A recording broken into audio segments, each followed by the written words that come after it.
নমস্কার, জি 24 ঘন্টা আপনাদের স্বাগত। আমি শিলাদিত্য। শুরু করছি জনগণমন। আরজিকর কাণ্ডে ইতিমধ্যেই আপনারা জানেন সুপ্রিম কোর্টের নির্দেশ এবং তার পরিপ্রেক্ষিতে কেন্দ্রীয় বাহিনী আরজিকরে থাকবে। যদিও এ নিয়ে তৃণমূল কংগ্রেসের অন্য বক্তব্য সামনে উঠে আসছে, সে বিষয়ে অবশ্যই করে আমরা নজর রাখবো।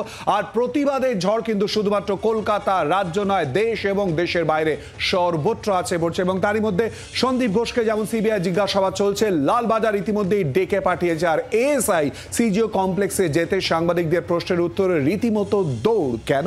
এই সমস্ত বিষয় নিয়ে আমরা আলোচনা করব। আমাদের সঙ্গে স্টুডিও রয়েছেন অতিথিরা। আমাদের সঙ্গে এই মুহূর্তে রয়েছেন তৃণমূল কংগ্রেস নেতা কৃষাণু মিত্র, রয়েছেন বিজেপি নেত্রী অর্চনা মজুমদার, রয়েছেন সিপিআইএম নেতা শতরূপ ঘোষ এবং আমাদের সঙ্গে রয়েছেন ফরেন্সিক বিশেষজ্ঞ শোভন দাস, রয়েছেন চিকিৎসক শিবব্রত বন্দ্যোপাধ্যায়, রয়েছেন সূর্যনীল দাস আইনজীবী। প্রত্যেককেই স্বাগত জানাচ্ছি আমাদের এই আলোচনায় আসবো। কিন্তু তার আগে আরজিকর কি বলছে সুপ্রিম কোর্টের এই নির্দেশের পর জানবো। সরাসরি কথা বলে আমাদের প্রতিনিধি রণয়ের সঙ্গে। রণয়, সুপ্রিম কোর্টের এই নির্দেশের পর আরজিকরের ছাত্রছাত্রী, চিকিৎসক, তাদের কি বক্তব্য উঠে আসছে?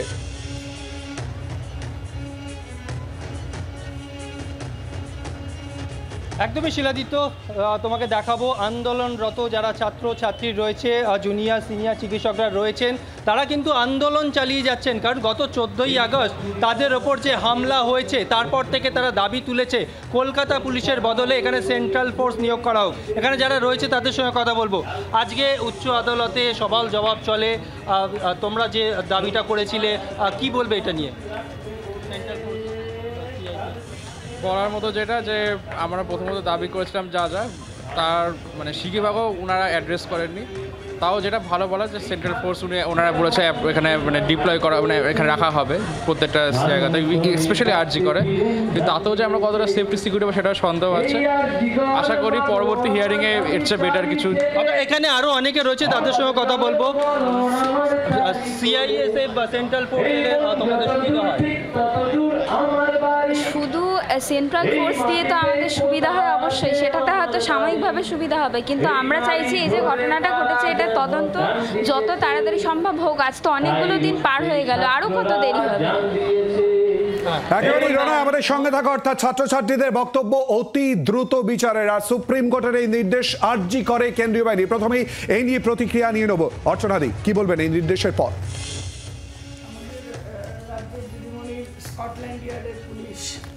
তারা যে শুধু হাইকোর্টে নয়, সুপ্রিম কোর্টেও তারা ভর্ৎসিত হলো এবং প্রমাণিত হলো তারা যে কতখানি কাজের, কতখানি যে পুলিশ দাঁড়িয়ে থেকে হাসপাতাল ভাঙচুর করায়, যারা নার্সের কাপড় চোপড় পরে লুকিয়ে বেড়ায়, যাদের সামনে সমস্ত কিছু ঘটে, সেই পুলিশ কি প্রোটেকশন দেবে? আসলে আজকে পুলিশ ব্যস্ত হয়ে গেছে ভিআইপি মুভমেন্টের, তারা ব্যস্ত হয়ে পড়েছে কি করে অন্য কাজগুলো করবে। তারা এখন সিকিউরিটির দিকে দেখছেই না, এবং কোথায় চুরি ডাকাতি মামলা এইসবগুলো, তারা এখন কোন জায়গায় তাদের লাভ আছে, পলিটিক্যাল লোকজন কোথায় ডাকছে তাতেই কলকাতা পুলিশ ব্যস্ত।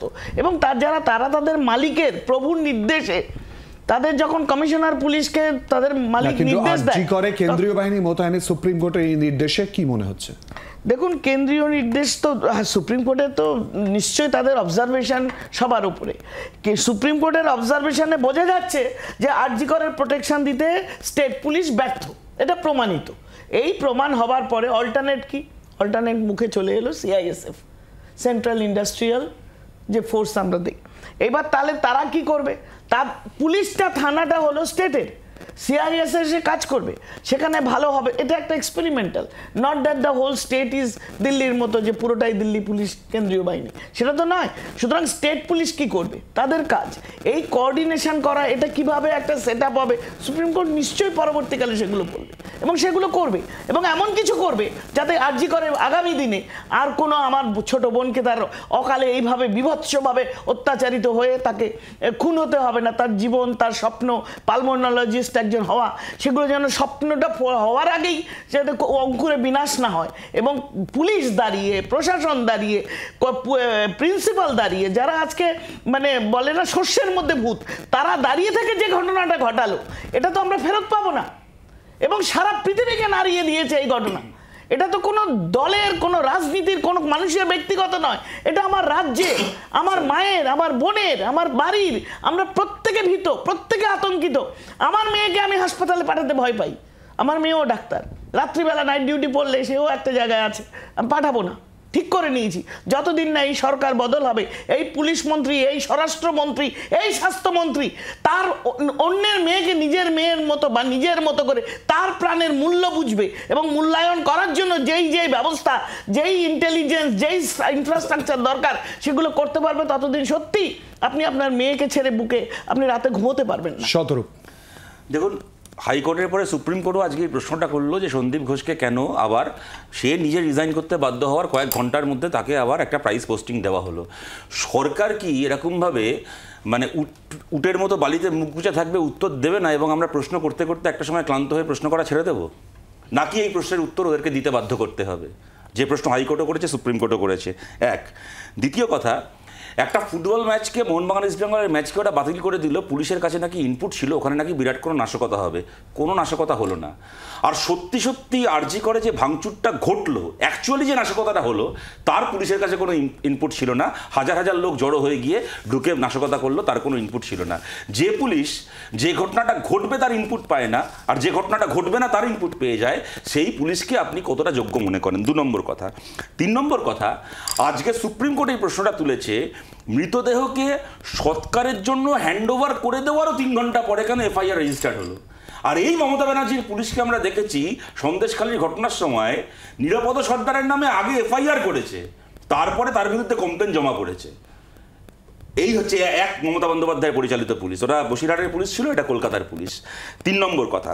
এবং 4 নম্বর কথা, আমার একটা পরিষ্কার প্রশ্ন, আজকে সুপ্রিম কোর্ট সুমোটো নিজেরা কেসটাকে টেক ওভার করে নিয়েছেন, সুপ্রিম কোর্টের কাছে প্রশ্ন, যদি আরজি করের এই ধর্ষণ এবং খুনের ঘটনা তদন্ত সিবিআইকে হ্যান্ডওভার করা হয়ে থাকে এবং একদিনের হিয়ারিংয়ে হাইকোর্ট হ্যান্ডওভার করে দিয়ে থাকে এবং সুপ্রিম কোর্টও আজকে সেটাতে শিলমোহর দিয়ে থাকেন, পুলিশের নিরপেক্ষতাকে যদি আদালত ভরসা না করে থাকে, তাহলে সেই পুলিশই আরজি করে প্রমাণ লোপাটের জন্য যে ভাঙচুর করা হয়েছে তার তদন্ত সেই পুলিশ কেন করবে?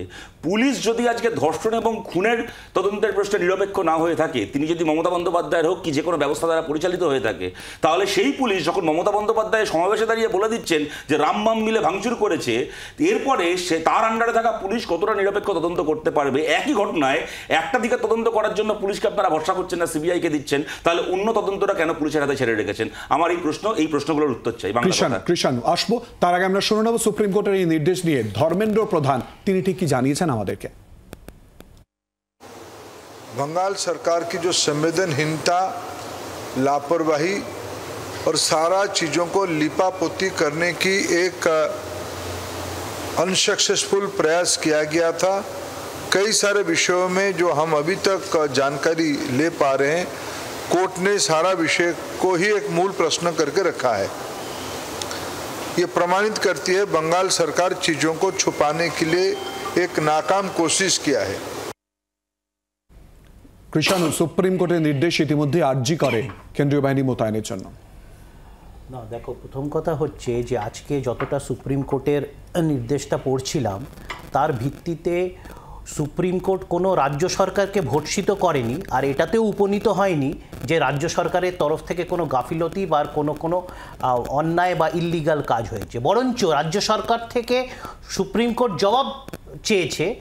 যদি রাজ্য সরকারের জবাব দেওয়ার জায়গায় না থাকতো তাহলে সুপ্রিম কোর্ট যে সুমোটো কেসটা নিয়েছে সেটা যাদের কথা শুনে নিয়েছেন তাদের কথা শুনেই ভার্ডিক্ট দিয়ে দিতে পারতো। সুপ্রিম কোর্ট তাদের কথাতে বিশ্বাস করেনি বলে রাজ্য সরকার থেকে জবাব নিয়েছে। বরঞ্চ সুপ্রিম কোর্ট সিবিআই এর কথাতে বিশ্বাস করেনি বলে সিবিআইকে বলেছে যে তাদের তদন্তের গতি প্রকৃতি সুপ্রিম কোর্টের কাছে আগামী 2 দিনের মধ্যে প্রস্তুত করতে হবে। 1, 2 হচ্ছে যে যেই কথাগুলো আমি তো আবার বললাম, হয়তো অনেক জায়গায় খামতি আছে, প্রশ্ন করার জায়গা আছে, কিন্তু মিথ্যের আশ্রয় বারবার নেওয়া হচ্ছে কেন? 1, প্রথমে সকালবেলায় পুলিশের কাছে এই ব্যাপারটা জানাজানি হওয়ার পর পুলিশ আসে, তদন্ত করে, জিডি ফাইল হয়, সকাল 10টা কিছু মিনিটে জিডি হয় এবং তারপরে পোস্টমর্টম এইগুলো হওয়ার পর জিডিটাকে কনভার্ট করা হয় এফআইআরে এবং এফআইআরে ডিটেলস লেখা হয়, সেটা খুন, সেটা রেপ, সবই মেনশন করা হয়। তো এই যে এই মিথ্যাচারগুলো বারবার করে, আর এখানে বিজেপি যে কথা বলছে যে এই রাজ্যে আমরা কৃষাণু আমরা অবশ্যই করে জিডিটাই পরবর্তীকালে এফআইআর করা হয়। কোন ক্ষেত্রে আরে সেটা? অনেক ক্ষেত্রেই করা হয়। ডেড বডি পাওয়া গেলে জিডিআর এফআইআর এত সময় গ্যাপ থাকে, কি বলছে? আনন্যাচারাল ডেথের পরে তারপরে আরে কি unnatural death? মার্ডার এবং Rape রেপ করে খুন করা হয়েছে unnatural death? এবং তদন্তে তো যদি তো আইনটা জেনে যেত তাহলে সুপ্রিম কোর্টের বেশি থেকে শতরূপ জানে। সুপ্রিম না, কোর্ট সুপ্রিম কোর্ট এবং আমি একই জিনিস জানি, আপনি অন্য কথা বলছেন। বেশি জানে। আপনি এবং অন্য কথা এখানে বলছেন। একটা জিনিস বলে রাখি যে আজকে এখানে সুপ্রিম কোর্ট হায়দ্রাবাদের কথা বলেছে, বিহারের কথা বলেছে এবং সুপ্রিম কোর্ট পরিষ্কারভাবে বলেছে যে এটা একটা ঘটনা, কলকাতার ঘটনার পরিপ্রেক্ষিতে সুপ্রিম কোর্টের অবজারভেশন বা এই বিশেষ সুমোটো কেসটা নয়। সুপ্রিম কোর্ট সার্বিকভাবে প্যান ইন্ডিয়া বেসিসে বিভিন্ন ঘটনার উল্লেখ আছে। এমনকি কিছু বছর আগে যেটা আমরা মুম্বাইতে যে নার্স অরুণার যে ঘটনাটা ঘটেছিল সেই পরিপ্রেক্ষিতে সুপ্রিম কোর্ট মেনশন করেছে। এবং আজকে আমরা কদিন আগে করিমগঞ্জে একটা স্কুলের ছাত্রীর সাথে এই ঘটনা ঘটলো, আজকে মহারাষ্ট্রের বদলাপুরে আরেকটা স্কুল ছাত্রীর সাথে হয়েছে। এরকমই বারবার ঘটনা বিজেপি শাসিত রাজ্যতে বিভিন্ন রাজ্যতে হয়েছে।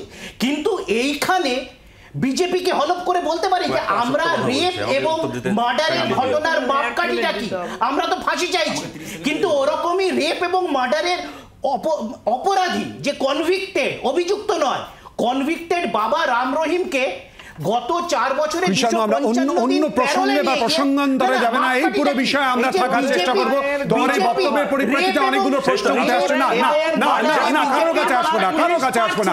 বিকাশ রঞ্জন ভট্টাচার্য আইনজীবী, তিনি ঠিক কি বলেছেন শোনাবো। দেখুন, সুপ্রিম কোর্টের বিচারপতিরা তাদের আদেশটা আগে থেকে লিখে নিয়ে এসেছিলেন। তাদের আদেশের মূল বক্তব্য হচ্ছে যে আরজিকর ঘটনার পরিপ্রেক্ষিতে গোটা ভারতবর্ষে চিকিৎসকরা খুব বিচলিত তাদের নিরাপত্তা নিয়ে, এবং আইএমএ সুপ্রিম কোর্টের কাছে বিষয়টা নজরে আনেন। সেই জন্যে সুপ্রিম কোর্ট একটা সুমোটো নিয়েছেন। সুমোটো নিয়েছেন এই জন্যে যে গোটা ভারতবর্ষের বিভিন্ন সরকারি হাসপাতালে চিকিৎসকদের যে অবস্থা, তাদের নিরাপত্তাহীনতা, এই ব্যাপারটাকে একটা সামগ্রিকভাবে সমাধানে আসা দরকার। সেই জন্যই সুপ্রিম কোর্ট এটাকে সুমোটো কগনিজেন্স নিয়েছেন এবং তারা কতগুলো পরামর্শ দিয়েছেন যাতে একটা সামগ্রিক সমাধান হয়। এটা গেল গোটা ভারতবর্ষের প্রেক্ষিতে। ডক্টর শিবব্রত বন্দ্যোপাধ্যায়ের কাছে এই মুহূর্তে সরাসরি চলে যাব। ডক্টর ব্যানার্জি, মূলত কিভাবে দেখছেন সুপ্রিম কোর্টের এই নির্দেশ?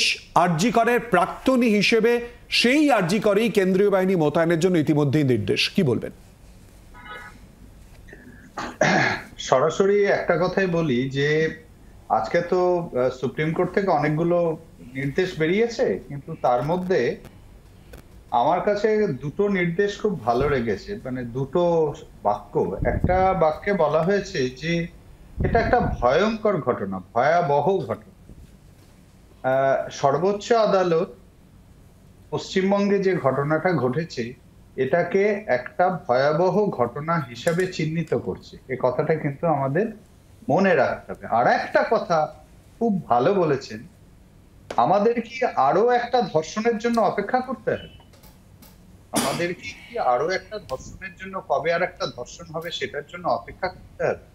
তো এই দুটো বাক্য খুবই ভালো। বাকি তো আমাদের সকলের মুখস্থ হয়ে গেছে, কি বলেছে না বলেছে, পুলিশ ক্রিটিসাইজ হয়েছে কি হয়নি, আমাদের গুণধর প্রিন্সিপালের ওখানে কর্মকাণ্ড এটসেট্রা, সেগুলো তো সব হয়েছে। কিন্তু আমরা কখনোই, আরজি কর তো একটা শুধু এপিটপ অফ মেডিকেল কলেজ, আমি সেখানকার না হয় প্রাক্তন, কিন্তু এরম আর যেন কোনো আরজি কর, আর যেন কোনো মায়ের কোল খালি না হয়, তার জন্য সুপ্রিম কোর্টের প্রতিটা নির্দেশ কিন্তু লক্ষণীয়, এবং আমরা বুদ্ধিজীবী হিসাবে প্রতিটা নির্দেশের দিকে নজর দিতে থাকবো। কিন্তু একটা কথা মনে রাখতে হবে, যখন কোনো এইরকম আন্দোলন, আমি ছোটবেলা থেকে দেখে এসেছি 30 বছরে, এতটা ভয়ঙ্কর আন্দোলন আমি কখনো দেখিনি, কিন্তু অনেক ছাত্র আন্দোলন দেখেছি যে ছাত্র আন্দোলনগুলো ধীরে ধীরে সীমিত হয়ে যায় এবং আবার গয়ঙ্কচ্ছ হতে থাকে।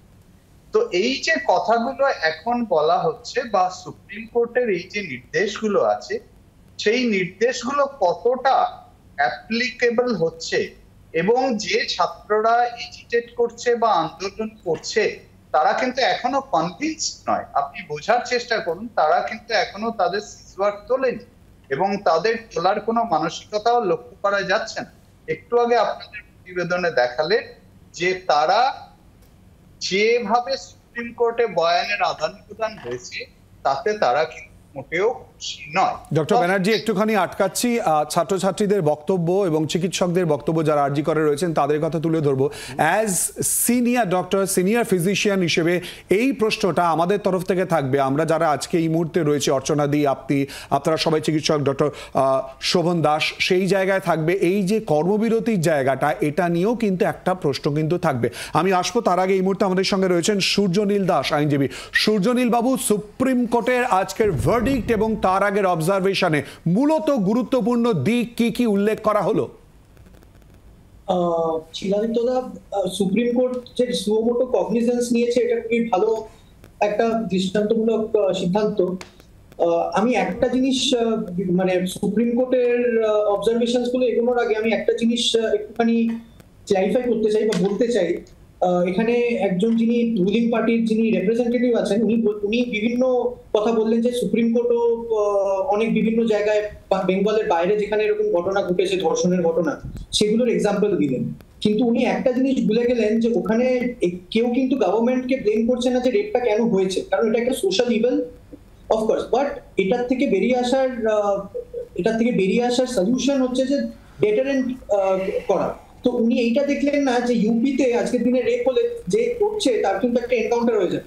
বেঙ্গলে as a matter of fact একটা অ্যাক্ট আছে, which is the West Bengal Prevention of Violence Against Medical Services and Institutions Act। সেখানে সেকশন 6 বলছে যে যদি কোনো এরকম মেডিকেল ইনস্টিটিউশনে কোনো লস বা ক্ষতি হয়, সেটার ক্ষতিপূরণ এবং ড্যামেজেস রিকভার করতে পারে যাদের থেকে যারা এই ঘটনা পারপেট্রেট করেছে। তো বেঙ্গল পুলিশ বা কলকাতা পুলিশ কি এখনো পর্যন্ত সেই একটা ইনভোক করেছে? এখনো পর্যন্ত কি একটা বুলডোজার চলেছে সেই বাড়িতে, সেই বাড়িগুলোর উপরে যারা 14 তারিখের রাতে সেই ভয়াবহ কাণ্ডটা ঘটিয়েছে? সেটা তো কিছু করলো না। তো সেই কম্পারেটিভ অ্যানালিসিসটা করা হলো না। কি কম্পারেটিভ অ্যানালিসিসটা করা হলো যে ওখানেও ঘটেছে তো এখানেও ঘটতে পারে। এটা কোনো একটা রুলিং পার্টির একজন রিপ্রেজেন্টেটিভের থেকে এটা আশাবাদী নয়। কামিং ব্যাক টু সুপ্রিম কোর্টের কি অবজারভেশন, সুপ্রিম কোর্ট অবজার্ভ করেছে অ্যাজ এ ম্যাটার এই অ্যাক্টে সেকশন 5ও বলছে যে কগনিজেবল অফেন্স।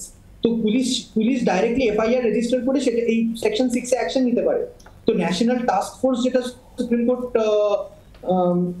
গঠন করেছে, সেই ন্যাশনাল টাস্ক ফোর্স এবারে তাদের রেকমেন্ডেশনটা আসলে আরো ভালো করে বোঝা যাবে যে তাৎপর্যটা কি সুপ্রিম কোর্টের এই জাজমেন্টে। বাট যতক্ষণ না হচ্ছে ইট ইজ ভেরি সারপ্রাইজিং। আর as a matter of fact এই যে সিআইএসএফ আজকে ডিপ্লয় করা হয়েছে প্রত্যেকটা মেডিকেল ইনস্টিটিউশনসে, আমরাও একটা অ্যাপ্লিকেশন করেছিলাম যেটা হাইকোর্টে মামলা চলছিল, সেখানেও যে সেন্ট্রাল ফোর্সেস ডিপ্লয় করা হোক, not only for protection of the medical services providers and also for protection of the crime scene, especially আমরা আরজি করার জন্য চেয়েছিলাম। কারণ ক্রাইম সিনে যেভাবে একটা কনস্পিরেসি করে 14 তারিখের রাত্রিরে আক্রমণ করা হলো, আমরা বিভিন্ন ভিডিও দেখেছি যেখানে যারা আক্রমণকারী তারা বলছে যে চল তিনতলায় যায়।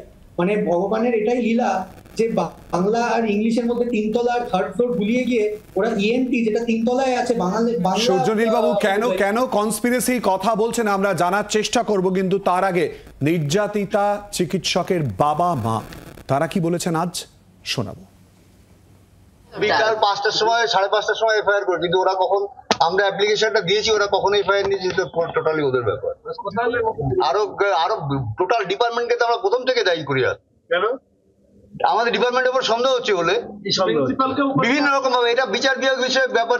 আর আপনারা যে আলোচনা করতে চাইছেন এটা খুব খারাপ লাগে। লোপাট হয়েছে আমরা কি করে জানবো এটা? তবে প্রমাণ লোপাটের চেষ্টা হয়েছে, সে ব্যাপারে কোনো সন্দেহ নেই। সবার সারা দেশ জুড়ে সবাই এটা বলছে, আমরা কেন বলবো?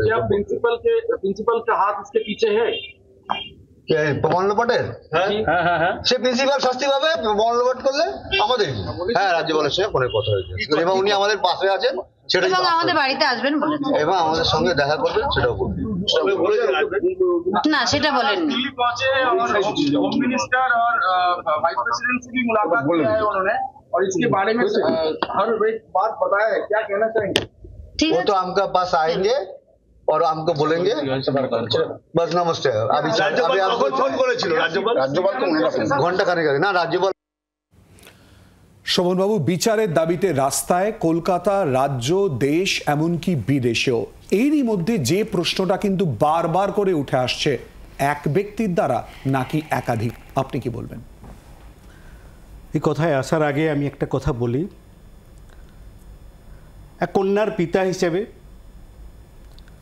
আরজি করের চিকিৎসক শিক্ষক হিসেবে আরজি করের এই নারকীয় ঘটনার তদন্তের গতি প্রকৃতি দেখে আমি কিন্তু সত্যিই মর্মাহত। কারণ আজকে যখন সবাই রাস্তায় নেমেছে, 90 বছরের বৃদ্ধা থেকে 4 বছরের শিশু পর্যন্ত খেলোয়াড়, রাজা, মন্ত্রী, এমনকি বিচারকরা বলছে বিচার চাই। কিসের বিচার চাই? বিচার চাই এই নারকীয় হত্যাকাণ্ডের, এই ধর্ষণের বিচার চাই। তার মানে আমাদের প্রথম কাজ, তদন্তের প্রথম কাজ একমুখী, একটাই কাজ, প্রকৃত হত্যাকারী, ধর্ষণকারীকে ধরা এবং তাকে সঠিকভাবে চিহ্নিত করা। তার জন্য যে যে তদন্ত হওয়া দরকার ছিল সেগুলো এখনও পর্যন্ত দেখছি প্রায় সেকেন্ডারি হয়ে গেছে, মানে গৌণ হয়ে গেছে। সেখানে এসে গেছে কে কতটা অধ্যক্ষ, কতটা প্রভাবশালী, কতটা কেলেঙ্কারিতে যুক্ত, কতটা কি। একজনকে ধরা হয়েছে ঠিকই, একজনকে ধরা হয়েছে, কিন্তু সে যে প্রকৃত অপরাধী সেটা প্রমাণ করার জন্য যা যা করার দরকার সেটাকে আজ পর্যন্ত করা হয়েছে। এই ব্যাপারে আমার শুধুমাত্র প্রশ্ন, as a forensic medicine specialist, as a forensic medicine বিশেষজ্ঞ, এই ব্যাপারে একটা কথা আমি বলছি। তো ন্যাচারালি যাকে ধরা হবে এই কাণ্ডে, ধর্ষণ হোক বা খুন হোক, প্রথম কথা হচ্ছে যাকে ধরা হয়েছে তাকে প্রমাণ করতে হবে তার সঙ্গে এই ধর্ষণকারী, এই ধর্ষণের বা এই যে খুন হয়েছে তার একটা যোগাযোগ হয়েছিল, শারীরিক একটা যোগাযোগ হয়েছিল। সেটা প্রমাণ করতে গেলে যেদিন তাকে অ্যারেস্ট করা হয়েছে, যাকে অ্যারেস্ট করা হয়েছে, সেদিন কি তার কোনো ফরেনসিক মেডিকেল এক্সামিনেশন হয়েছিল? তার প্যাটার্ন অফ ইঞ্জুরিগুলো কোনো মতে চিহ্নিত করা হয়েছিল? তার সেখানে কিন্তু পেনাইল, যেটা আমরা বলি মেল অর্গানস, তার কিন্তু পেনাইল থেকে সেখানে সোয়াব নেওয়া হয়েছিল। তার নেল স্ক্র্যাপিং এবং নেল সব এগুলোকে কালেক্ট করা হয়েছিল। এবং যদি কালেক্ট করা হয়ে থাকে তার সঙ্গে কি নির্যাতিতার যে ভেজাইনাল যে সোয়াব নেওয়া হয়েছে সেই ভেজাইনাল এপিথেলিয়াম সেখানে কোনো চিহ্ন পাওয়া গেছে, বা যদি নেল স্ক্র্যাপিং পাওয়া যায় তার থেকে তার যে আঁচড় কামড় হয়েছে যে নির্যাতিতার শরীরে বা ছাত্রীটির শরীরে, কন্যাসম ছাত্রীর শরীরে, সেখান থেকে তার টিস্যুকে কালেক্ট করা হয়েছে। তারপরে তো অনেক দিন হয়ে গেছে, 10 দিন হয়ে গেছে। ফরেনসিকের সমস্ত প্রমাণ এতদিন এসে যাওয়ার কথা, শুধুমাত্র ডিএনএ ম্যাচিং ছাড়া। শোভনবাবু, জাস্ট একটুখানি এখানেই তো প্রশ্ন যে সাধারণ মানুষ প্রত্যেকেই জানতে চাইছেন, সেক্ষেত্রে আপনার দীর্ঘদিনের অভিজ্ঞতা থেকে কি মনে হয় প্রাথমিকভাবে এক না একাধিক, এই প্রশ্নটাই কিন্তু ঘুরপাক খাচ্ছে। আবারও বলছি এটা ডাইভার্ট করার জায়গা নেই। আমরা যাই হোক, এক হোক একাধিক হোক, প্রকৃত একজনকেও ধরা চাই এবং তাকে সঠিকভাবে চিহ্নিত করার জন্য চাই। তার জন্য যা যা করা দরকার সেগুলো করা হচ্ছে কি না, সেগুলো এখনো পর্যন্ত তার কোনো হদিশ আমরা পাচ্ছি না। আমি অন্তত স্পেশালিস্ট হিসাবে দেখছি নেই। কারণ অ্যাকচুয়ালি ব্যাপারটা হচ্ছে এই যে চিহ্নিত করা, সেগুলো কোথায়, তার পরীক্ষা কোথায়? 10 দিন হয়ে গেল, তার কেমিক্যাল সব কিছুই এসে যাওয়ার কথা রিপোর্ট। এখন স্পার্ম ডিটেকশন সেটাও এসে যাওয়ার কথা। আর স্পার্ম ডিটেকশন যদি হয়ে থাকে তাহলে যে ধর্ষণ করেছে সেখানে তো সে সঠিকভাবে চিহ্নিত হবেই হবে, সেটা নিয়ে কোনো দ্বিমত নেই। তার নেল স্ক্র্যাপিং, তার যদি টিস্যু পাওয়া যায় সে সঠিকভাবে চিহ্নিত হবেই। সুতরাং এগুলো করা হয়েছে কি তার কোনো রিপোর্ট এখনো পর্যন্ত আমরা পাইনি। শুধুমাত্র আমরা দুর্নীতি, তদন্ত, আর্থিক কেলেঙ্কারি সেদিকে দৃষ্টি ঘুরিয়ে দিচ্ছি, তাকে সঠিকভাবে চিহ্নিত করা হচ্ছে না। এক বা একাধিক যাই হয়ে থাক, এক কেন নয়, একের পক্ষে খুবই সম্ভব। আমি যতটা ইনজুরি রিপোর্ট দেখেছি, পোস্টমর্টেম রিপোর্ট আমি দেখেছি, পুরো পোস্টমর্টেম রিপোর্ট দেখেছি, এ ব্যাপারে আমি বিস্তৃত দিয়েছি, আমি অনেক চ্যানেলকেই দিয়েছি। সুতরাং সেখানে যে ইনজুরিগুলো হয়েছে সেগুলো একজন ধর্ষকের পক্ষে যথেষ্টভাবেই সম্ভব এবং তাই হয়। আমরা যা দেখেছি আমার এতদিনের অভিজ্ঞতায় সেগুলো খুবই সম্ভব। একাধিক থাকতে পারে, সেগুলো যোগ সাজস থাকতে পারে, কিন্তু ফিজিক্যাল কন্ট্যাক্ট, তার সঙ্গে যে ধর্ষণ বা তার যে খুন, সেগুলোর সঙ্গে যে কন্ট্যাক্ট, সে একজনের দ্বারা খুব ভালোভাবেই সম্ভব। সুতরাং এটা একাধিক বলে আমরা দৃষ্টি ঘুরিয়ে কিছু লাভ নেই।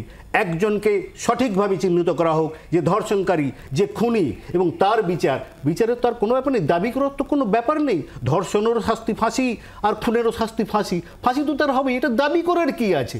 কিন্তু আগে তো তাকে চিহ্নিত করা হোক, তবে তো আমি বিচার চাইব।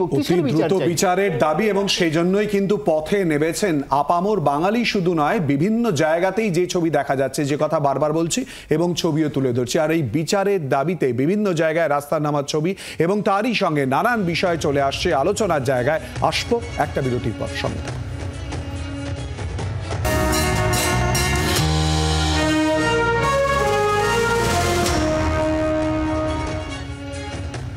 বিরোধী পর জনগণমনতে যে আপডেটের দিকে আমরা নজর রাখবো, আরজি করে ভাঙচুরে ঘটনায় সাসপেন্ড 2 এসি এবং 1 ইন্সপেক্টরকে সাসপেন্ড করালো 14 আগস্ট রাতে ঘটনায়। আরো জানবো এই নিয়ে কথা বলে, সঙ্গে রয়েছে আমাদের প্রতিনিধি পিয়ালি মিত্র। পিয়ালি, কি আপডেট? একেবারে দেখো, অত্যন্ত গুরুত্বপূর্ণ, আজকে দুজন অ্যাসিস্ট্যান্ট কমিশনার এবং একজন ইন্সপেক্টর, তাদের দুজনকে কর্তব্যে গাফিলতির অভিযোগে সাসপেন্ড করা হয়েছে এবং তাদের বিরুদ্ধে বিভাগীয় তদন্ত শুরু করা হয়েছে। তোমাকে জানাবো যে 14 আগস্ট রাত্রিবেলা যখন আরজি কর হাসপাতালে এই ভাঙচুরের ঘটনা ঘটে এবং কয়েকশো লোক ওখানে জমা হয়েছিল, তার মধ্যে 30 থেকে 35 জন তারা ভেতরে ঢুকে পড়ে এবং নির্বিচারে এমার্জেন্সি বিল্ডিংয়ে ভাঙচুর চালায় এবং এই গোটা ঘটনায় রুখতে তারা ব্যর্থ হয়েছিল এবং কর্তব্যে গাফিলতির অভিযোগেই একজন ইন্সপেক্টর এবং দুজন যে অ্যাসিস্ট্যান্ট কমিশনার রয়েছে তাদের দুজনকেই কিন্তু সাসপেন্ড করা হয়েছে। দুজন অ্যাসিস্ট্যান্ট কমিশনারকে সাসপেন্ড করা হয়েছে, একজন ইন্সপেক্টরকে সাসপেন্ড করা হয়েছে এবং তাদের বিরুদ্ধে বিভাগীয় তদন্ত শুরু করা হয়েছে যে সেই দিন তারা যে ডিউটিতে ছিলেন এবং কখন ওখানে এতগুলো লোক জমা হলো এবং যারা যারা সেখানে জমা হয়েছিলেন তাদের কাছে বিভিন্ন রকম লাঠি থেকে শুরু করে বিভিন্ন ধরনের জিনিসপত্র ছিল, সেইগুলো সেই সম্পর্কে তারা কখন জানিয়েছিলেন, এই সমস্ত বিষয় নিয়ে বিভাগীয় তদন্ত হবে। কিন্তু অত্যন্ত গুরুত্বপূর্ণ, কারণ পুলিশের ভূমিকা নিয়ে বারবার করে প্রশ্ন উঠছিল যে কেন পুলিশ সেদিনের ঘটনা রুখতে পারলো না। ফলে প্রাইমারিলি যারা সেইখানে সেই নিরাপত্তার দায়িত্বে রেসপন্সিবল ছিল, দুজন অ্যাসিস্ট্যান্ট কমিশনার, তার মধ্যে একজন নর্থ ডিভিশনের অ্যাসিস্ট্যান্ট কমিশনার রমেশ রায়চৌধুরী এবং একজন ব্যাটালিয়নের এসি এবং একজন ইন্সপেক্টর, এই তিনজনকে কিন্তু সাসপেন্ড করা হয়েছে বলেই আমরা জানতে পারছি। ধন্যবাদ পিয়ালি।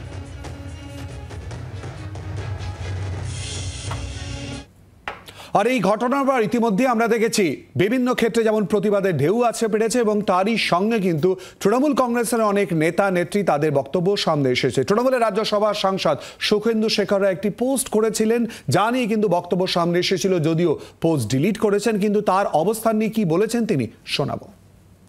আমাকে নোটিশ পাঠিয়ে করে লাভ নেই, যে নোটিশ বাংলার মানুষ আজকে সমস্ত জায়গায় পাঠিয়ে দিয়েছেন যাদের কাছে, তারা সেই নোটিশের ভাষাটা মানেটা বুঝবার চেষ্টা করুন, তাতে সমাজের মঙ্গল হবে, দেশেরও মঙ্গল হবে। যে মুহূর্তে ঘটনাটা ঘটেছে মানুষ রাস্তায় নেমেছে, আমি একদিন চুপ করেছিলাম, দুদিন চুপ করেছিলাম, তারপর দেখি নিজের বিবেকের দংশনে আমি জ্বলছি।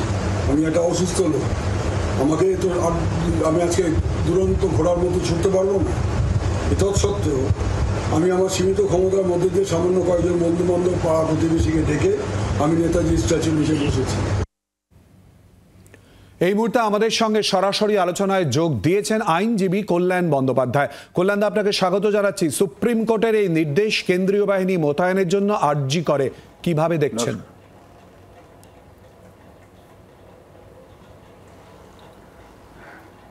আমি খুব পজিটিভভাবে দেখছি।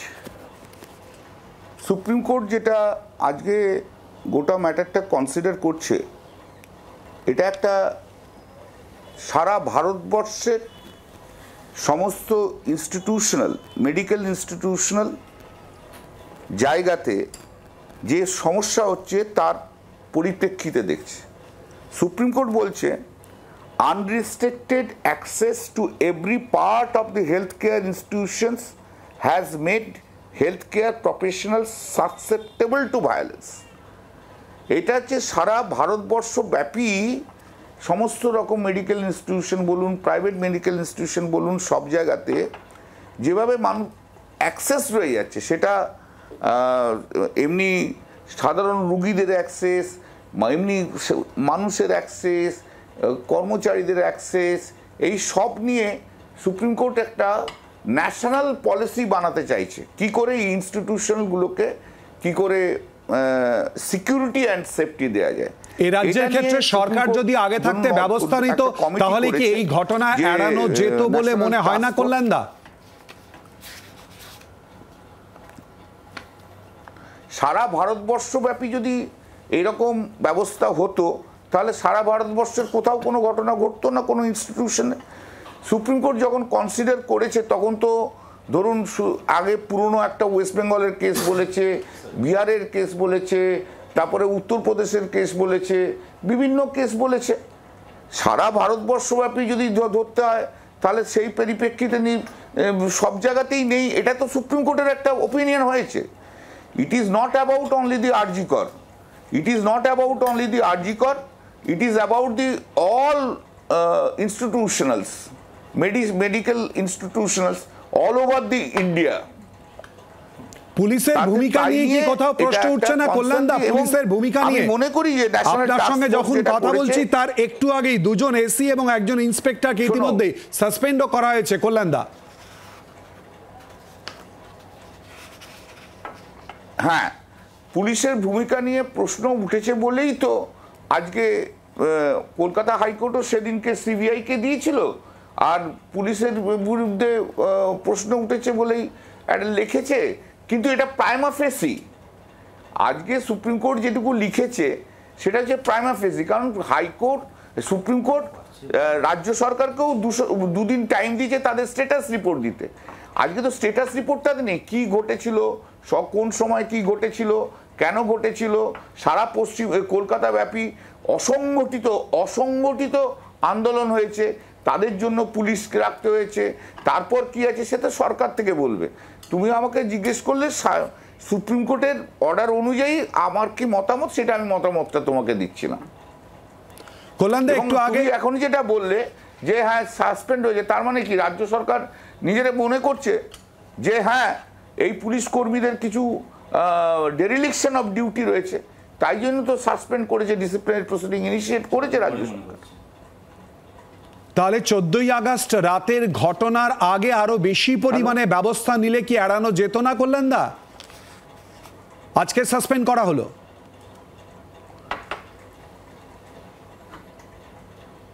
না, এখন করেছে, সেটা করেছে। 14ই আগস্টের রাতে নিঃসন্দেহে কিছুটা তো গাফিলতি ছিল, এটা তো বোঝা যাচ্ছে। এটা তো মানে একটা জায়গায় তো সুপ্রিম কোর্ট একটা প্রাইমা ফেসি ফাইন্ডিং দিয়েছে। আমি তো সেই প্রাইমা ফেসি ফাইন্ডিংয়ের এগেনস্টে এখন বলতে পারবো না, কিন্তু যদি রাজ্য সরকার সেই জায়গাতে যদি এক্সপ্লেন করে দেয় যে হ্যাঁ সেদিনকে কী কী পদক্ষেপ নিয়েছে, গাফিলতি ছিল কি ছিল না, এগুলো তো অল ইমাজিনেটিভ কোশ্চেন হয়ে যাচ্ছে। যদি রাজ্য সরকারের স্ট্যান্ড তো এখনো পর্যন্ত কেউ জানে না, সে তুমিও জানো না, আমিও জানি না। রাজ্য সরকার তার স্ট্যাটাস রিপোর্টের মধ্যে দিয়ে পুরো স্ট্যান্ডটা যখন ক্লিয়ার করবে, তারপর সুপ্রিম কোর্ট কি ভিউ নিল, that is the moot question. আজকে তো একটা prima facie, everything is prima facie, প্রথমে যা এসছে তার ভিত্তিতে, এবং যেভাবে শুরু করেছিল। কিন্তু তুমি দেখো যদি অর্ডারিং পোর্শনটা দেখো, আলটিমেটলি কিন্তু কিছুই বললো না সুপ্রিম কোর্ট, বললো সিবিআইকে স্ট্যাটাস রিপোর্ট দিতে হবে এবং স্টেট গভর্নমেন্টকে স্ট্যাটাস রিপোর্ট দিতে হবে। কি বলছেন, আরজি করে কেন্দ্রীয় বাহিনী মোতায়েনের জন্য বলা হলো, এটা এই নির্দেশ বড় নয়? এই নির্দেশ বড় নয় কি বলছেন? কোনটা? আরজি করে কেন্দ্রীয় বাহিনী মোতায়েনের জন্য নির্দেশ তো দেয়া হলো। কোথায় দেওয়া হয়েছে, কোন প্যারাগ্রাফে আছে অর্ডারে? আপনি দেখুন, এটাই এখন সবথেকে বড় বিষয়। এটা নিয়েই বারবার করে আলোচনা হচ্ছে, এটা নিয়েই বারবার করে আলোচনা হচ্ছে। দেখো না, বলো না আমার কোন প্যারাগ্রাফে আছে অর্ডার, তো আমি নিয়ে বসে আছি। এটা নিয়েই তো বারবার করে আলোচনা হচ্ছে, এটা নিয়েই তো কথা হচ্ছে। স্ট্রিমিং যারা শুনেছেন সেখানে পরিষ্কার সিআইএসএম, আরে কোথায় আছে যারা আলোচনা করছে তাদের বলুন না অর্ডারে কোন প্যারাগ্রাফে রয়েছে। কারণ লাইভ স্ট্রিমিং এই জন্যই দেখা না, আরে মুখ থেকে বেরোনো হয় না। কোথায় বললেন না, আপনি হাতে নিয়ে অর্ডারটা বসে কিন্তু আপনি প্যারাগ্রাফ থেকে বলে দিন না, আপনার তো হাতে আছে। আরে বলুন না ভাই, অর্ডারের মধ্যে কোথায় আছে? কোর্টে ভাই এরকম ভাবে চিৎকার বলুন কল্যাণদা, বলুন কল্যাণদা, বলুন। আরে বলুন না আপনি আমাকে, আমি ভালো করে দেখুন না, আপনি অর্ডারটা দেখে বলুন কোনখানে সিআইএসএফ আছে। আপনি কি বলতে চাইছেন নেই? বাস আপনি দেখে বলে দিন না, আমি মেনে নেবো। আপনি অর্ডারটা দেখে বলে দিন এখানে সিআইএসএফ বলেছে, আমি মেনে নেবো। তো যখন হচ্ছিল সেখানে বলছে কে দেখবে, পুলিশ ফেলিওর কে দেখবে, তখন চিফ জাস্টিসের মুখে সিআইএসএফ ফার্স্ট ওয়ার্ড, সেটা repeated by second and third জাজ। সিআইএসএফ কথাটা বারবার করে ওরা দিচ্ছে এবং আরজি করের জন্য এক্সক্লুসিভলি। পরবর্তীকালে ওরা সব ওই একটা কমিটি করবে যেখান থেকে সারা ভারতের কথা যে গল্পগুলো দিচ্ছে সেগুলোর জন্য ওভারঅল দেখা হবে। But right now CISF at RG Kar, আপনি একটু দেখে নিন। কল্যাণদা কি বলবেন? অর্চনা মজুমদার বলছেন। না আপনি সিআইএসএফ শুনুন, কোর্টের মধ্যে আলোচনা, উকিলদের সঙ্গে অনেক কিছু কোর্ট আলোচনা করতে পারে, লাইভ স্ট্রিমিং অনেক কিছু আলোচনা হয়, সেই সব আলোচনায় তো অর্ডার হয় না। I will go by the order. I will not go by any interaction of the judges and the lawyers. রাজ্য সরকার is all the parties are bound by the order, not by the oral observation. That is the law. One has to accept the law. আপনি আমাকে order থেকে বলে দিন কোন প্যারাগ্রাফে CISF আছে, আমি মেনে নেব। তো আমি বলছি আপনাকে, oral observation is not an order. কল্যাণদা আমাদের সঙ্গে থাকুন। শতরূপ কি বলবে? ইতিমধ্যে উনি বলছেন যে অবজারভেশনের কথা, যদিও তিনি প্রথম একদম শুরুতেই কিন্তু কল্যাণদা বলেছিলেন যে স্বাগত পুরো বিষয়ে খতিয়ে দেখা হবে সারা দেশের নিরিখে। দেখুন, কল্যাণদা অনেক সিনিয়র অ্যাডভোকেট, উনি যে কথাটা বলেছেন, উনি যদি হাতে অর্ডার নিয়ে বসে থাকেন, আমি I will go by his wisdom. কিন্তু আমরা এটা ঘটনা, এটা আমরা সবাই শুনেছি জাস্টিস চন্দ্রচূড়কে এটা বলতে যে সিআইএসএফ ওখানে ডিপ্লয়েড হবে। বাট এনিওয়ে, সেটা এই নিয়ে যদি একটা ক্ল্যারিটির দরকার থাকে, নিশ্চয়ই সেই ক্ল্যারিটি খানিকক্ষণের মধ্যে আমাদের কাছে চলে আসবে। আমি কয়েকটা কথা এখানে বলছি এর আগে। কল্যাণদা কাইন্ডলি বলেনি, আপনি তো বললেন খানিকক্ষণ, আমি তো আপনার সাথে কথা বলছি না। কল্যাণদা চলে আসবে আপনার কাছে, একটু শুনে নিন শতরূপের কথা একটুখানি। সিনিয়র পলিটিশিয়ান, আমি সম্মানের সঙ্গে আপনার কথা শুনেছি, আমি যদি কাইন্ডলি আমার কথাটা বলতে পারি। এর আগে যে কথাগুলো বলা হলো, সুপ্রিম কোর্টকে একটা জায়গায় কৃষ্ণ মৈত্র আসেন তৃণমূলের পক্ষ থেকে একেবারে একটা মিথ্যে কথা এখানে বললেন, I am sorry to say. বললেন যে 22 তারিখের মধ্যে সিবিআই রিপোর্ট সুপ্রিম কোর্ট তলব করেছে, তার মানে হচ্ছে সিবিআইয়ের ওপর তৃণমূলের সুপ্রিম কোর্টের ভরসা নেই। ঘটনা হচ্ছে 22 তারিখের মধ্যে রাজ্য সরকারের রিপোর্টও সুপ্রিম কোর্ট তলব করেছে, সেক্ষেত্রে ওই যুক্তি দেখতে গেলে রাজ্য সরকারের উপরে ভরসা নেই। কিন্তু প্রশ্নটা কেন ভরসা না ভরসা নয়, সুপ্রিম কোর্ট দুটো পক্ষর কাছ থেকে তথ্যগুলো চাইছে। এটা একটা সুপ্রিম কোর্টের মতামতকে ঘুরিয়ে দেখানো হলো। 2 নম্বর কথা, যে কথাটা কৃষ্ণ মৈত্র বললেন এবং কল্যাণদাও বলার সময় বললেন যে সুপ্রিম কোর্ট আজকে যা যা বলেছেন পুরোটাই হচ্ছে গোটা ভারতবর্ষকে কেন্দ্র করে। নিশ্চয়ই গোটা ভারতকে নিয়ে অনেকগুলো কথা ওনারা বলেছেন, কিন্তু আমি জানতে চাইছি এফআইআর আরজি করার ঘটনার ক্ষেত্রে পুলিশ কেন দেরিতে করলো? সন্দীপ ঘোষকে কেন 4 ঘন্টার মধ্যে আবার রিইনস্টেট করা হলো? কেন ক্রাইম সিনকে পুলিশ রক্ষা করতে পারলো না? এবং প্রোটেস্টারদের ওপর যেন রাষ্ট্রের দমনপীড়ন পশ্চিমবাংলায় না নামিয়ে আনে পশ্চিমবঙ্গ সরকার, এই কথাগুলো কি গোটা ভারতকে কেন্দ্র করে বলা জেনারিক কথা নাকি পশ্চিমবঙ্গ স্পেসিফিক কথা? আমার শেষ কথা আমি এখানে বলছি, দেখুন আজকে কদিন ধরে তৃণমূল কংগ্রেসের যিনি নেত্রী আছেন বা বাকিরা ধানতলা বানতলা অনেক কথা বলছেন, হাতরাসের কথা বলছেন, সব কিছু বলছেন। এটা ঘটনা বামফ্রন্টের সময়ও পশ্চিমবাংলা ধর্ষণমুক্ত রাজ্য ছিল না। এটা ঘটনা আজকেও ভারতের আরও বহু রাজ্যে, সমস্ত রাজ্যে ধর্ষণ হয়। কিন্তু আমি একটা কথা আন্তরিকভাবে ভেবে দেখার জন্য অনুরোধ করছি, সবসময় যখন কোনো ধর্ষণ হয় সরকারে যেই থাক তাকে বিরোধীরা প্রশ্ন করে। আমরাও যখন সরকারে দেখেছি আমাদের বিরুদ্ধে প্রশ্ন উঠেছে, আমরাও তৃণমূলের বিরুদ্ধে প্রশ্ন করেছি, সব রাজ্যে এটা হয়। কিন্তু প্রশ্নগুলো, দিদি এক সেকেন্ড, প্রশ্নগুলো কি প্রশ্ন হয়? পুলিশের গাফিলতি, সরকারের ভূমিকার গাফিলতি, সেটা তুমি বলছো যে আরও আগে অ্যালার্ট থাকলে আটকানো যেত কিনা। কিন্তু মুশকিল হচ্ছে এক্ষেত্রে পশ্চিমবঙ্গ সরকারের কতগুলো সিদ্ধান্তের জন্য, পুলিশের কতগুলো ভূমিকার জন্য এখানে সরকারের গাফিলতি নয়, সরকারের উদ্দেশ্য নিয়ে প্রশ্ন উঠছে। এই সন্দীপ ঘোষকে জামাই আদর করে ফিরিয়ে আনা থেকে শুরু করে মেয়েটির বাড়িতে ফোন করে বলা যে আপনার মেয়ে আত্মহত্যা করেছে, এই ঘটনাগুলোর ফলে সরকার কোনো কিছু লুকোতে চাইছে কিনা, এই প্রশ্নটা উঠে আসছে। আমি জানতে চাইছি আজকে এই প্রশ্নটা কেন উঠবে, এইটাই আমাদের আক্ষেপের জায়গা। আমরা চেষ্টা করবো এই নানান প্রশ্নের উত্তর খোঁজার। একটা বিরতির পর জনগণমনতের সঙ্গে থাকুন।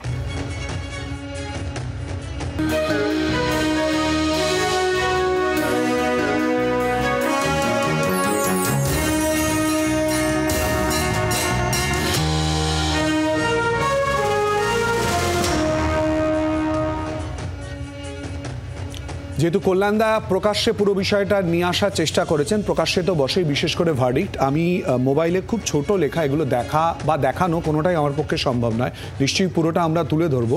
সুপ্রিম কোর্টের ভার্ডিক্ট, যেখানে কিন্তু এই কেন্দ্রীয় বাহিনীর প্রসঙ্গ উঠে এসেছে। কল্যাণদা, আপনি আপনার বক্তব্যে অনড়, যদিও জাস্ট প্লিজ আমি একটু শুনিনি। কল্যাণদা প্রসঙ্গটা তুলেছেন, কল্যাণদা আপনি বলুন কেন্দ্রীয় বাহিনীর প্রসঙ্গ নিয়ে সুপ্রিম কোর্টের অর্ডারে কি বলতে চান সংক্ষেপে। আমাদের অন্যান্য অতিথিরা রয়েছে, প্রত্যেকের কাছে যেতে হবে। আমার মোবাইলে যতটুকু এসছে আমি দর্শকদের সামনে তুলে ধরার চেষ্টা করেছি। প্লিজ কল্যাণদা। আমি এখনো পর্যন্ত অর্ডারের মধ্যে কোথাও সিআইএসএফ পোস্টিং দিতে হবে দেখতে পাইনি। যদি কেউ দেখাতে পারে আমি মেনে নেব। অর্ডারের মধ্যে মামলা চলার সময় জজের সঙ্গে, যখন জজ সাহেবদের সঙ্গে লয়ারদের অনেক রকম কনভারসেশন হয়, তাতে অনেক রকম সাজেশন আসে, ডিসকাশন হয়, কিন্তু তার মানে এই নয় যে এগুলো ওরাল অবজারভেশনগুলো অর্ডার ইজ ইন রাইটিং। সেই অর্ডার অনুযায়ী কোথাও আমি দেখতে পাচ্ছি না, কোথাও সিআইএসএফ এর কথা নেই। 2 নম্বর ব্যাপার হচ্ছে যেটা এরা বলছিল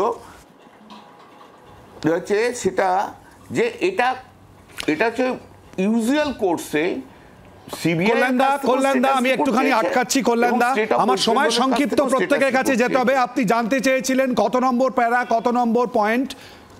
9 নম্বরে লেখা হয়েছে with the provision of central security at the hospital we hope and trust that doctors will resume duty at the earliest. কল্যাণদা একটা শব্দে বলবেন প্লিজ।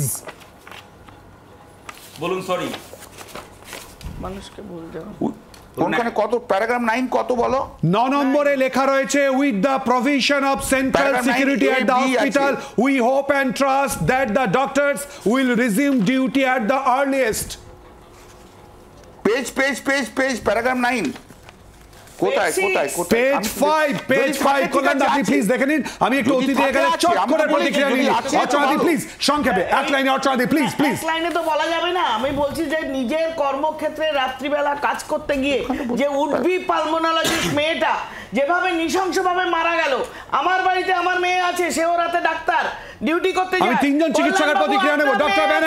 ডক্টর ব্যানার্জি চিকিৎসক হিসেবে আরজি ঘরের প্রাক্তনী হিসেবে জানতে চাইছি, এত বিষয় চলছে, প্রতিবাদ চলছে, চলুক, কিন্তু কর্মবিরতি প্রত্যাহারের জন্য সুপ্রিম কোর্টের আবেদন। অ্যাজ সিনিয়র ফিজিশিয়ান কি বলবেন ডক্টর ব্যানার্জি প্লিজ খুব সংক্ষেপে।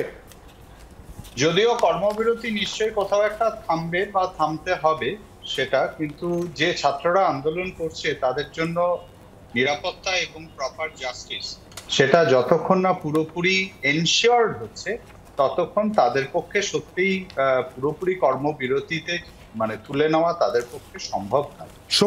শোভনবাবু প্লিজ খুব সংক্ষেপে। শোভনবাবু এই একই জিনিস যে কর্মবিরতি একসময় সত্যিই চালিয়ে যাওয়া খুবই মুশকিল, তবে তার কর্মক্ষেত্রে যে সিকিউরিটি সেটা কিন্তু এনশিওর করতে হবে, কারণ আমার মেয়েও নাইট ডিউটি যাচ্ছে, 48 ঘন্টা ডিউটিও করছে, সুতরাং সেটা আমরাও যথেষ্টভাবে শঙ্কিত, যে পিতা হিসাবে যথেষ্টভাবে শঙ্কিত। তারপর এই ঘটনার পরে এখনও ধর্ষিতার যে হয়েছে তার ধর্ষণকারী এখনো পর্যন্ত চিহ্নিত হয়নি, এখনো পর্যন্ত খুনি চিহ্নিত হয়নি। একটুখানি রিঅ্যাকশন নিন। আমি বলছি যেহেতু তোমাদের হাউসেরই একজন স্বনামধন্য ক্রাইম রিপোর্টার আজকেই পুরো বিস্তীর্ণভাবে লিখেছেন এবং ওনার সোর্স হচ্ছে সিবিআই এবং কলকাতা পুলিশ, এবং পুঙ্খানুপুঙ্খানুভাবে সেখানে আছে, তোমরা সেটাকে উদ্ধৃত করনি বলে আমি অত স্পেসিফিক্সে যাচ্ছি, কিন্তু সেখানে তো পরিষ্কার লেখা আছে কি হয়েছে। আর এইটা কেন ভাসানো হচ্ছে যে দোষীকে ধরা হয়নি? কলকাতা পুলিশ 19 ঘন্টার মধ্যে ধরেছে, যারা এটাকে মিথ্যাচার করছে তাদের আগামী দিন জবাবদিহি করতে হবে, সেটা তো কোর্টে করবে, সেটা তো করবে। সিবিআই তদন্তের নির্দেশ কেন হলো কৃষাণু? সিবিআই কি তাকে ছেড়েছে? যে লেখাটার কথা সিবিআই কি তাকে ছেড়ে দিয়েছে? প্লিজ একটা লাইন অর্চনাদি কৃষাণু প্লিজ না আমি কল্যাণ দেখা যারাই যাবো শতরূপ ভালো অর্চনাদি প্লিজ শতরূপ। কৃষাণুদা যে লেখাটার কথা বলছে সঞ্জয় ভদ্রেশ, তার সঙ্গে এই যে প্রশ্নগুলো, কেন 14 তারিখ লোককে ভাঙচুর করতে দেওয়া হলো, কেন এফআইআর দেরিতে হলো, এইগুলোর কোনো সম্পর্ক নেই। ওই লেখা আমিও করেছি। কল্যাণদা আপনার বক্তব্য জানতে চাইছি। কল্যাণদা, with the provision of central security at the hospital, we hope and trust that the doctors will resume duty at the earliest. কল্যাণদা খুব সংক্ষেপে প্লিজ। কোথায় আমি তো এখনো দেখতে পাইনি। কল্যাণদা আমি তো বারবারই বলে দিচ্ছি, পেজ 5.9 আমি তো বারবারই বলে দিচ্ছি, আমি তো উল্লেখ করে দিচ্ছি, আমার হাতে প্রিন্ট আউট কল্যাণদা সেটা দেখিয়ে দিচ্ছি, মোবাইলে যতটা পেরেছে দেখিয়েছি। প্লিজ একটু শুনে নি, প্লিজ একটু শুনে নি। ভদ্রমহিলা নারীদের প্রতিনিধি, এরা নারীদের প্রতিনিধি, এরা নারীদের প্রতিনিধি। হ্যাঁ, লজ্জা করে না? বামফ্রন্টের লোকেদের কাছে শুনতে হবে।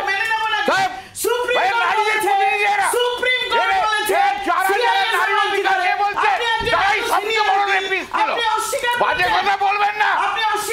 একা পুতুলে পডকাস্ট করে গেছে পশ্চিমবাংলা, একা পুতুল শেষ করে গেছে। ধর্ষণ এবং খুনের নায়ক হচ্ছে সিপিএম মুক্ত। সব ধর্ষকের দল, সব লুম্পেনের দল, সিপিএম মানে হচ্ছে লুম্পেন, লুম্পেন সিপিএমের কিছু নেই।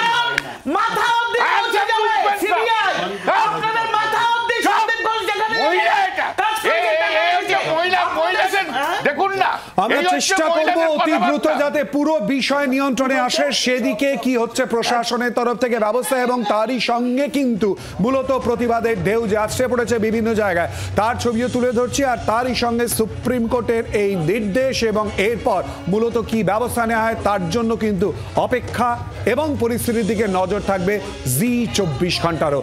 আপনাদের সবাইকে ধন্যবাদ আমাদের সঙ্গে এই আলোচনায় অংশগ্রহণ করার জন্য। বাংলার আওয়াজ, বাঙালির আবেগ, জি 24 ঘন্টা।